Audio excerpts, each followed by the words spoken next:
say, this is Well, we are here in the middle of a layout of oil field development, maybe in phase 2 of phase 10, developing the whole plant site. So this is what goes on here.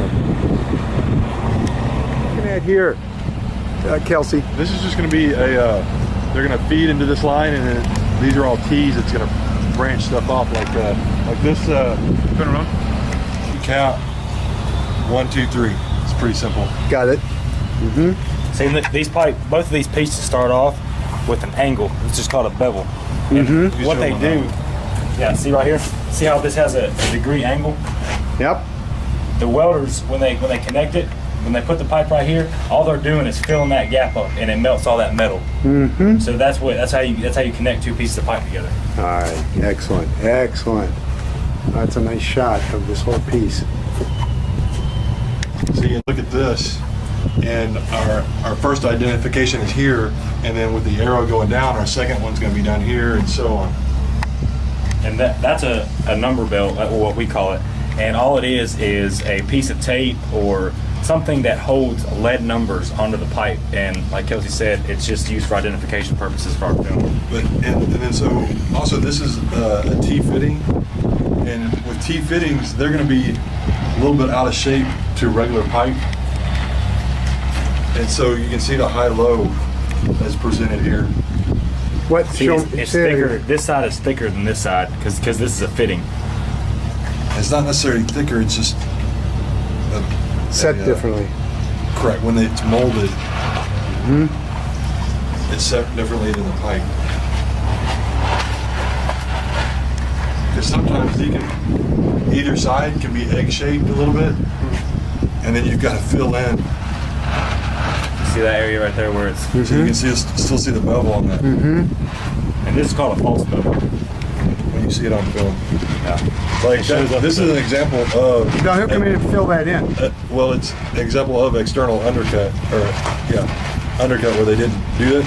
But with that bevel like that, the welding inspector released it. That's a good weld.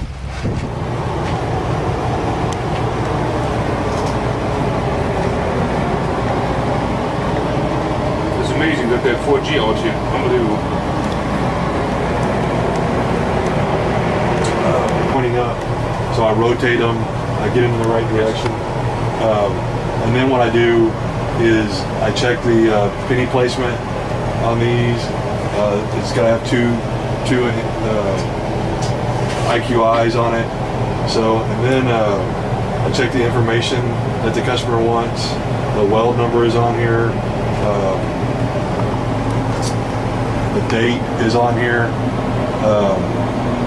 And then when we're talking about our indicators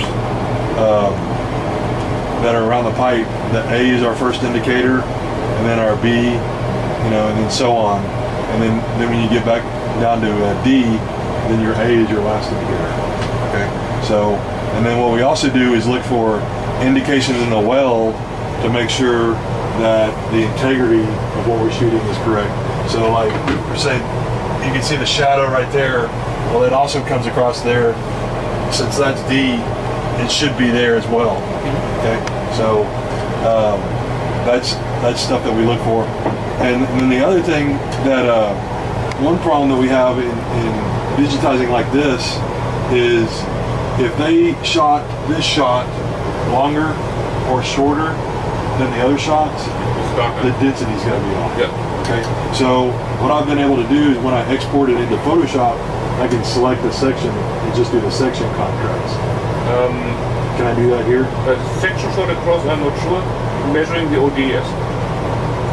Okay.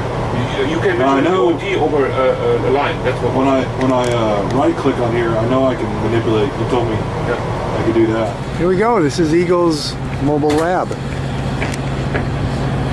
Need to go. Need a pull up. Oh yeah. Yeah, yeah. Okay, this is the 6 foot. Yeah, 6 foot mobile lab. It's this is all the space they have for a 6-foot mobile lab. There are the dryers up here for the film.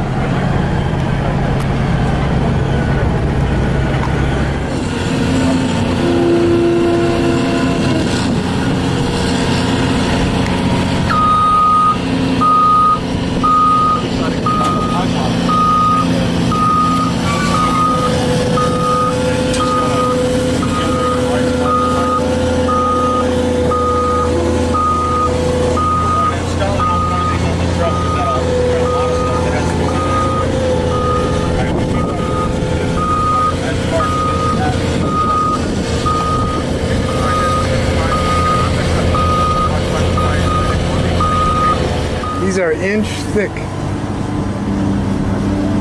pipe rounds.